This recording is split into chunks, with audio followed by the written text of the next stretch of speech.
السلام عليكم حبايب قلبي، عاملين ايه؟ النهارده انا جايبه لكم فكره جميله جدا، في مننا اكيد عارفها وفي مننا ما يعرفهاش. حبيت ان انا اشاركها لكم. بما اننا في موسم الفول الاخضر، هنعمل مع بعض الفول الاخضر بالثوم والطماطم. جميل جدا، بيودي الفول الاخضر في حته تانية خالص.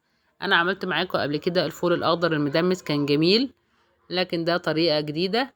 بس الطريقه بتاعه الفول بالطماطم دي بتتعمل لما الفول الاخضر معصي. احنا بيبقى طعمه مش حلو لما تيجي تاكليه بالجبنه وتغمسيه كده بالعيش. هنعمل بيه الحركه دي، بيبقى جميله جدا. طبعا زي ما احنا شايفين الفول بتاعنا باين شكله ان هو معصي، او الحب بتاعه بقى ناشف، بس مبقاش ناشف قوي لدرجه ان هو زيه زي الحصى. بنفصص الفول بتاعنا وبنشيل اللي هي الحته اللي تبقى صغيره في وش الفوله، ونبدأ نعمل له بقى إعادة تدوير علشان نحلي الفول بتاعنا كده يبقى جميل. الطريقة دي بتودي الفول في حتة تانية خالص، تبقى جميلة. أتمنى إن انتوا تجربوها بإذن الله، هتعجبكم.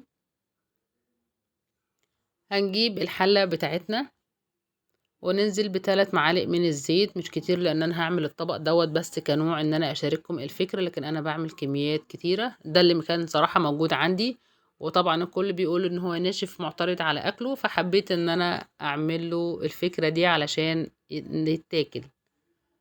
هننزل بقى بنص معلقة صغيرة من الثوم. هنبدأ نشوح الثوم بتاعنا ياخد اللون الذهبي. بعد كده هننزل عليه بالطماطم. هنزل بحبتين طماطم، عصير طماطم كوباية صغيرة. سواء الطماطم هنضربها في الخلاط او هنبشرها بتدي نفس النتيجة.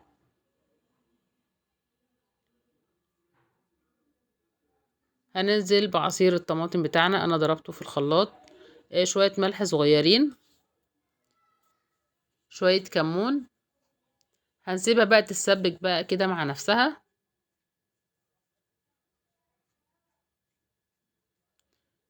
بعد كده هننزل بالفول الاخضر بتاعنا.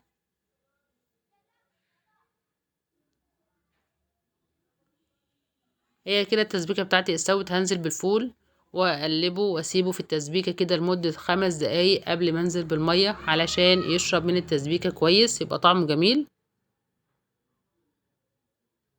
يا دوبك هنغطي عليه كده 5 دقايق.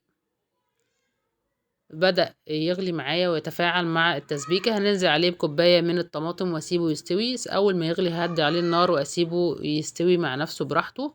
طبعا هو بياخدش وقت معاه في السوا، لان احنا عارفين ان هو فول اخضر مش فول حصى. بنطيبه كويس، ما بياخدش حوالي ربع ساعة تقريبا.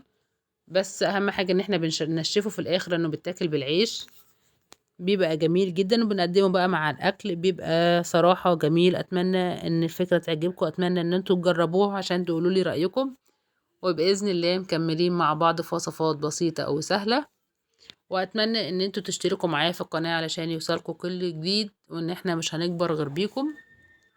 ونتقابلوا على خير في وصفة جديدة، والسلام عليكم.